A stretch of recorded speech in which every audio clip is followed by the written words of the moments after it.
हो गाफिल होए बसती मति खोवे। बसत का मतलब कहना ना कि वसीयत है, प्रॉपर्टी वसीयत करवाए ली। एक बाहर की प्रॉपर्टी होते है और एक भीतर की प्रॉपर्टी होते है। बाहर की प्रॉपर्टी तो जब आएगी जब कोई तुम्हारे नाम वसीयत लिखेगा, लेकिन तुम्हारी भीतर की जो प्रॉपर्टी है उस पर वसीयत की कोई जरूरत नहीं है लिखने की, वो तो स्वयं वसीयत है तुम्हारी, उसमें तुम्हारा स्वयं अधिकार है। अब तुम उसको खोए दे या बना लो या बिगाड़ दो, वो तुम मालिक हो सके, उस प्रॉपर्टी के तुम मालिक हो। इसलिए अगर तुम गाफिल रहे तो वो वसीयत तुम्हारी चली जाएगी तुम्हारे हाथ से, वो प्रॉपर्टी चली जाएगी तुम्हारे हाथ से। और अगर तुम जागृत हो गए तो वो प्रॉपर्टी के तुम मालिक बन जाओगे। कौन सी प्रॉपर्टी? जो भक्तमती मीराबाई को मिली थी, जो संत कबीर साहब जी को मिली थी, जो बुद्ध को मिली थी, जो राम और कृष्ण उस प्रॉपर्टी के धनी थे, जिनको भगवान कहते थे लोग। इसलिए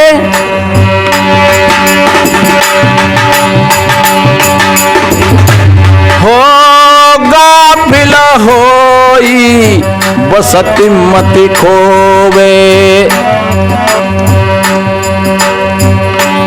अरे चोरा मुझसे घर जाई मन रे जागत रहियो मेरे भाई, मन रे जागत रहियो मेरे भाई। ओ जागत रहियो मेरे भाई, मन रे जागत रहियो मेरे भाई, मन रे जागत रहियो मेरे भाई। तुम ये मन जानो तुम्हारी प्रॉपर्टी के बगल ही चोर लगे हैं, चोर वहीं तो जाएंगे तो माल होगा, और माल नहीं होए वहां चोर खा लेंगे। तुम्हारे पास में बहुत बड़ी वसीयत है, बहुत बड़ी प्रॉपर्टी है, लेकिन ध्यान रखो वहीं पे चोर छुपके हुए हैं। और भी कौन से चोर हैं? काम है, क्रोध है, लोभ है। इसलिए मैंने पहले कहा था काम क्रोध और लोभ नाथ नरक के पंथ, ये नरक के रास्ता है। एक भजन में गाते हैं, ये साधवी गाते हैं, किरण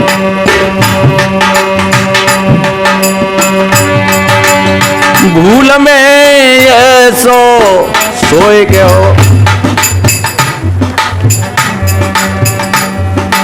भूल में ये सोए गयो, खुद न खोए दयो तेने अपने हाथ। भूल में ये सोए गयो, खुद न खोए दयो तेने।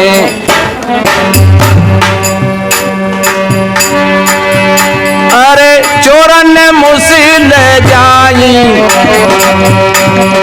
मोरे मन जागत रहियो मेरे भाई, मन रे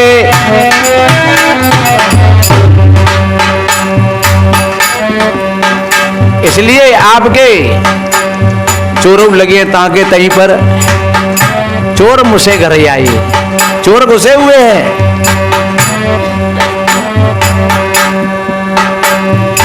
और आगे कहा है देखिए,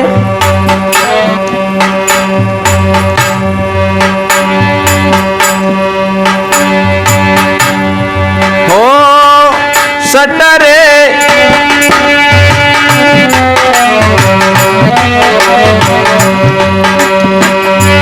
हो सटरे चक्र की कनक कोठरी। ये हमारा शरीर है नहीं, इसमें 6 चक्र हैं और बड़ी मजबूत है। और एक बात बताएं, ये मोम से कमजोर है और लोहे से भी मजबूत है।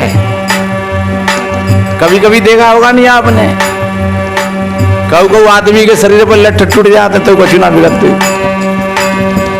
और कोई नेकत ही मच जा तो हाल है, नेक कोई कंकड़ी लग गई मुंड में। तो ये बहुत बड़ी मजबूत है और ये बहुत बड़ी कमजोर है। इसलिए इस पर भरोसा मत करना और इस पर घमंड मत करना। और ये भी मत समझना कि मैं कुछ नहीं हूं, आप बीच के रास्ता पर आ जाइए। इसलिए कितना बढ़िया कहा है, हो सट चक्र की कनक कोठरी। पहला चक्र मूलाधार, दूसरा है स्वादिष्टान, तीसरा है हृदय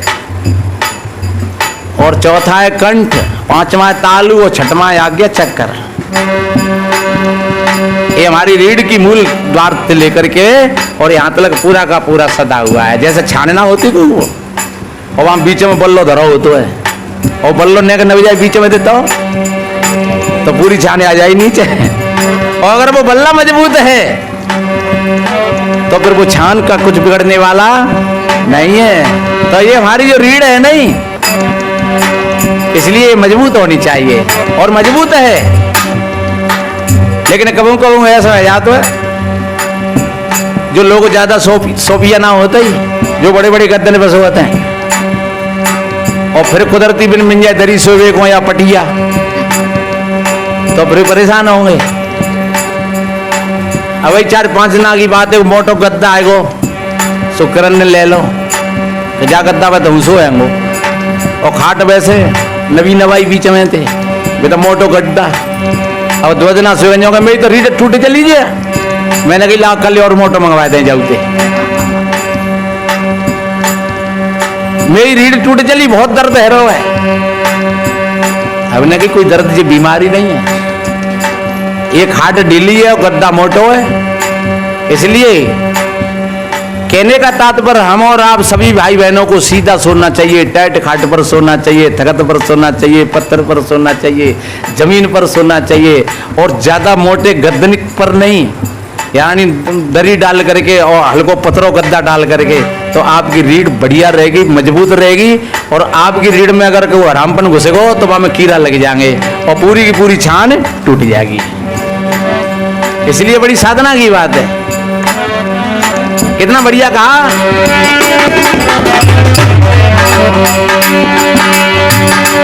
हो सट चक्र की कनक कोठरी। अरे बसत भाव जहां भाई मेरे मन,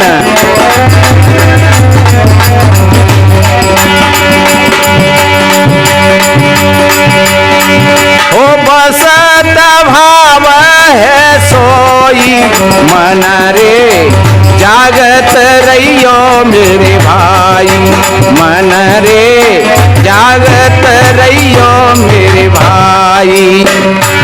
ओ जागत रहियो सोए मत जइयो, हाँ जागत रहियो सोए मत जइयो, चोरन मुसील जाई मोरे मन, जागत रहियो मोरे भाई मोरे मन, जागत रहियो मेरे भाई। भोजन करते में जागृत होकर के भोजन करना, जागृत होकर के आप भोजन करोगे आप बीमार नहीं पड़ोगे। जागृत होकर के अगर आप सोओगे तो आपकी नींद बढ़िया आएगी और थोड़े से में नींद पूरी हो जाएगी। जागृत होकर के बोलोगे तो आप बढ़िया बोलोगे, अच्छा बोलोगे। जागृत होकर के चलोगे तो आपकी रास्ता सुलभ हो जाएगी और आप धीरे धीरे बड़े बड़े पहाड़ों पर चढ़ जाओगे। इसलिए आगे कितना बढ़िया कहा,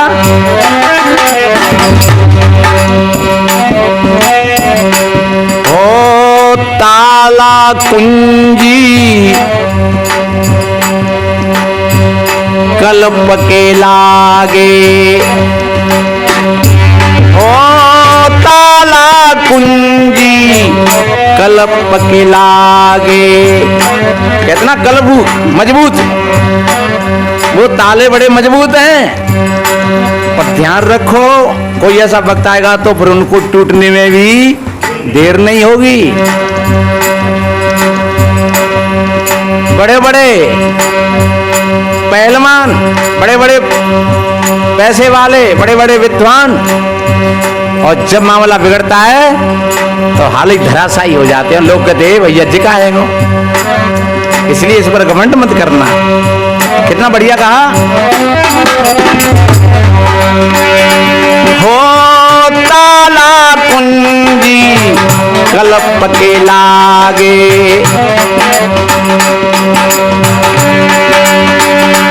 अरे उखड़त बार न होई मन रे, भजन करो मेरे भाई, ये मन रे जागत रहियो मोरे भाई, ओ जागत रहियो मेरे भाई, मन रे जागत रहियो मेरे भाई, मन रे जागत रहियो मेरे भाई। उखड़त में देर नहीं लगेगी। सिकंदर 22 साल की उम्र में और यूनान से और भारत तक आ गया था। और कितना दिलावर होगा जो समुद्रों को पार करता हुआ और सारे देशों को जीतता हुआ और भारत में आता। और भारत में भी कुछ हिस्सा में उसने युद्ध किया था, लेकिन भारत के कुछ मामले कर्रे दिखे तो फिर वापस हो लिया। और उसकी भावना थी कि मैं केवल अपनी माँ के अब दर्शन करना है मुझे।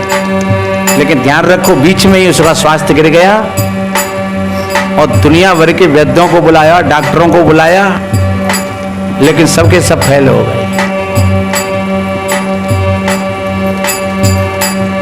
उस समय का लुकमान वैद्य था। उस लुकमान से लोगों ने कहा तुम्हारा तो बहुत बड़ा नाम है और तुम्हारी औषधि कोई काम नहीं कर रही है। तब लुकमान ने कहा भैया मेरी औषधि कमजोर नहीं है। और बताते हैं उन्होंने एक मुट्ठी औषधि लेकर के तालाब में डाल दी तो वो तालाब का पानी जम गया, लेकिन सिकंदर के पेट में 250 ग्राम पानी नहीं जमे। तो लुकमान ने कही कि भैया ये बीमारी नहीं है, ये तो मौत है। और अपनी माँ के दर्शन नहीं कर पाया वो। और बताते हैं उसकी माँ को इस बात का बड़ा खेद था और बेचारी रोती रहती, कभी रात रो रही है, कभी 12 बजे लोग सो रहे हैं और वो रो रही है, कभी 4 बजे लोग प्रार्थना कर रहे हैं और वो जग पड़ी तो रो पड़ी, क्योंकि एक ही बेटा। और फिर बेटा, ऐसा बेटा सिकंदर जो थोड़ी सी उम्र में ही और संसार में अपने बीज बो गया, अपना नाम कर गया। आज से 2500 वर्ष पहली बात है। और एक दिन तो रात में उठ करके रात के 12 बजे और कब्रिस्तान में पहुंच गई माँ और हाय बेटा, हाय सिकंदर, हाय सिकंदर। और बताते हैं कि कब्रिस्तान गूंज उठा और भीतर से आवाज आई तू कौन है? बोले भैया मैं सिकंदर की माँ हूं और मैं अपने सिकंदर को देख रही हूं। तो कौन सा सिकंदर था तेरा? यहां तो बहुत सिकंदर हैं। तो कि मेरा बेटा सिकंदर तो बादशाह था। अरे कि यहां तमाम सिकंदर बादशाह गड़े हुए हैं, कोई चिन्ह बता अपने सिकंदर का। और तब माँ को कुछ थोड़ी तसल्ली हुई कि जब लाखों सिकंदर जमीन में गड़े हैं तो अब जा एक को मैं ही क्यों रो। और उसी समय उसकी माँ के अंदर में जागरूकता आ गई और वापस लौट करके आ गई शमशान पे। इसलिए मेरे बहन भाइयों, इस विषय पर जो समझदार लोग होते हैं वो ज्यादा परेशान नहीं होते हैं। देखिए कितना बढ़िया कहा।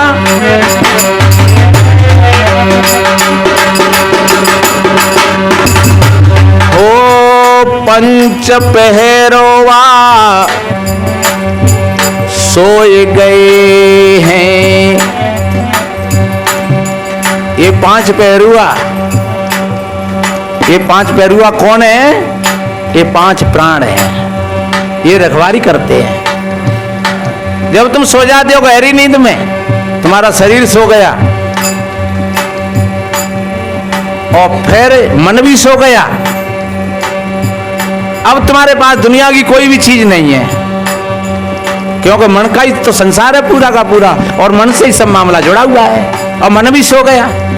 फिर तुम्हारे सिराने चाहे भले ही 1 करोड़ रुपया को झोला भरो धरो नोटने को, लेकिन वो भी तुम्हारे पास नहीं है। प्यारे से प्यारा पति पास में है लेकिन फिर भी पास में नहीं है। प्यारी से प्यारी पत्नी पास में है फिर भी पास में नहीं है। प्यारे से प्यारा बच्चा पास में लेकिन फिर भी पास में नहीं है। जब तुम गहरी नींद में चले जाते हो तो कुछ रहता है पास में? इतना ही रहता है, अरे बड़ी नींद आई। तब कौन था? ये प्राण थे। कोई आदमी देता है अरे सोए रहो है, कोई जी ना कह सकते हो मरे गो है। और अगर बेऊ चले जाए तो लोग कहें कि मरे गो। इसलिए प्राण ही पैरुआ है हमारे। ये प्राण अपान बयान उदान समान ये सब शरीर में काम कर रहे हैं, हृदय से लेकर के और यहाँ तक जो प्राण है वो उसको प्राण कहते हैं। जो नीचे की गंदी वायु को जो नीचे फेंकता है उसको अपान कहते हैं। इस तरीका से पांचों प्राण, और वो शरीर में पूरे शरीर को वो जागृत रखते हैं। और अगर प्राण निकल जाए तो वो शरीर में उसी समय से सड़ांध शुरू हो जाएगी, फिर बुदबू आना शुरू हो जाएगा। इसलिए अगर शरीर के कोई रखवाले हैं तो ये पंच प्राण है। हो पंच पहरुआ सोई गए हैं। अब यहां सोने का मतलब निकलना नहीं है। यहां सोने का मतलब है आपकी साधना से आपके प्राणों में सम्यकता बन गई। इसलिए तो कहते हैं प्राणायाम। ये कल का जो विश्व योग दिवस था, इस पर जगह जगह प्राण योग शिक्षा दी गई है। और योग शिक्षा का मूल मतलब है अपने प्राणों को संयमित करना, अपने प्राणों को समझना, अपने प्राणों की साधना करना। इसलिए हम कभी कभी कहते हैं कि आप शाम सवेरे बैठ करके और अपनी श्वासा को देखिए। आप बिल्कुल शांत होकर के श्वास नाभि से लेकर के और यहां तक सहस्त्रसार तक बह रही है। और आप अपनी श्वासा का बैलेंस बनाइए। और श्वास का विस्तार पूरे के पूरे ब्रह्मांड में है। इस पर वक्त आएगा तो फिर चर्चा करेंगे। यहां श्वास की सम्यकता से, सोने का अर्थ है यहां सम्यकता से, मरना नहीं है। अब देखिए जब प्राणों की सम्यकता बन जाती है, कहते नहीं योग का दूसरा सूत्र है योगस्य चित्तवृत्ति निरोधा। यानी योग का मतलब होता है अपने चित्त को निर्मल बनाना। कोई काम क्रोध लोभ मोह मद अहंकार हमारे चित्त में नहीं है, कोई तरंग नहीं है। तो तुम्हारा चित्त बढ़िया हो गया, और चित्त बढ़िया हो गया तो श्वास तो है लेकिन दृष्टा अपने स्वरूप में स्थित हो गया। ये थोड़ी और गहन बात है। इसलिए ओ पंच पहरोवा सोए गए हैं।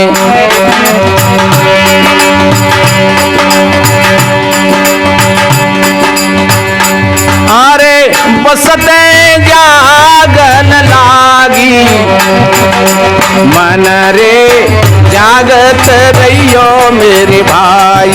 मन रे जागत रहियो मेरे भाई। मन रे जागत रहियो मेरे भाई। ओ जागत रहियो मेरे भाई। मन रे जागत रहियो मेरे भाई। मन रे जागत रहियो मेरे भाई। अब बसते जो हमारे अंदर में जो हमारी वसीयत है, हमारी प्रॉपर्टी है, अब उसका उद्भव होगा। उस बसत में क्या आता है? दया है, धर्म है, संतोष है, धीरज है, शील है, विचार है, विवेक है, तत्व ज्ञान है। ये सारी की सारी बसत है। जब प्राणों में सम्यकता आने लगेगी उस बसत का उद्भव होने लगेगा तुम्हारे भीतर में। इसलिए जो अनुभव मीरा को हुआ इस कड़ी में आगे आएगा एक हो करत विचार।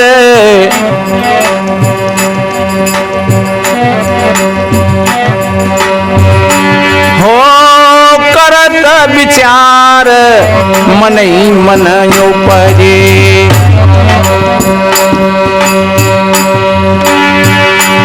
अरे ना कहूँ गया ने आया। हो ना कहीं गया ने आया। मन रे जागत रहियो मेरे भाई। मन रे अरे ना कहूँ गया मन रे जागत रहियो मेरे भाई, मन रे जागत। अरे भैया आवे जावे सुमाया, है गया ने आया, जाएगा कहाँ और आया कहाँ से? बस वहां का वहीं पर है। कहें कबीर जैसे का तैसा। लोग कल्पना करते हैं कि वो ऊपर हो वो कि नीचे हो वो। आगे थोड़ा संकेत दिया है इस कड़ी में।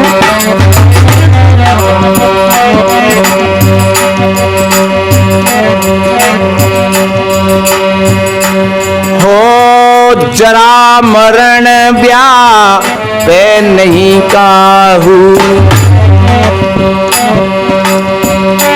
हो जरा मरण ब्याह पे कछु नाही। जरा कहते हैं वृद्धावस्था को, जब शरीर जर्जर हो जाता है, और मरण कहते हैं मृत्यु को, यहाँ मर गया शरीर कहते हैं भैया फलाना मरेगो।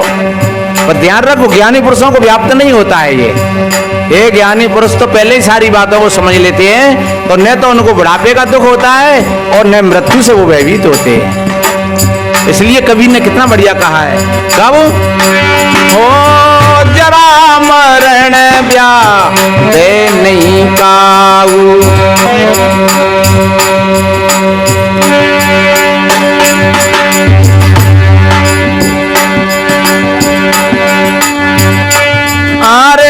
गगन मंडल लो लागी, मन रे भजन करो मेरे भाई, मन रे जागत रहियो मेरे भाई, मन रे जागत रहियो मेरे भाई, ओ जागत रहियो मेरे भाई, मन रे जागत। गगन मंडल लो लागी, गगन का मतलब है आकाश से, यहां गगन मंडल का मतलब है ऊपर से, क्योंकि आकाश चारों तत्वों से ऊपर है। थोड़ी समझने की बात है। जब ऐसी स्थिति साधकों की बढ़ जाती है,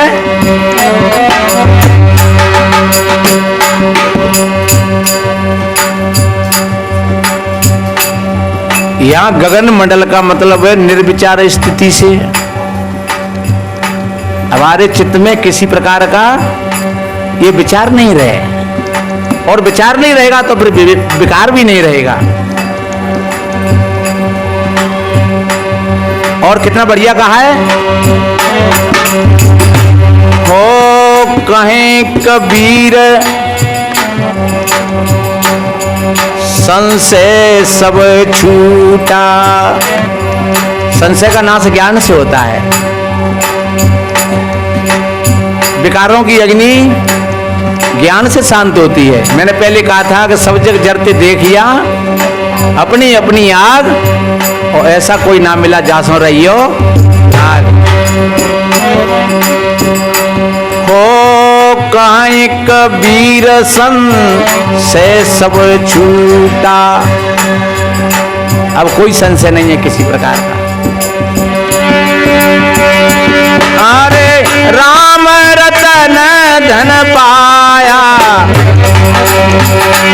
ओ राम रतन धन पाया, मन रे जागत रहियो मेरे भाई, मन रे जागत रहियो मेरे भाई, मन रे जागत रहियो मेरे भाई, मन रे जागत रहियो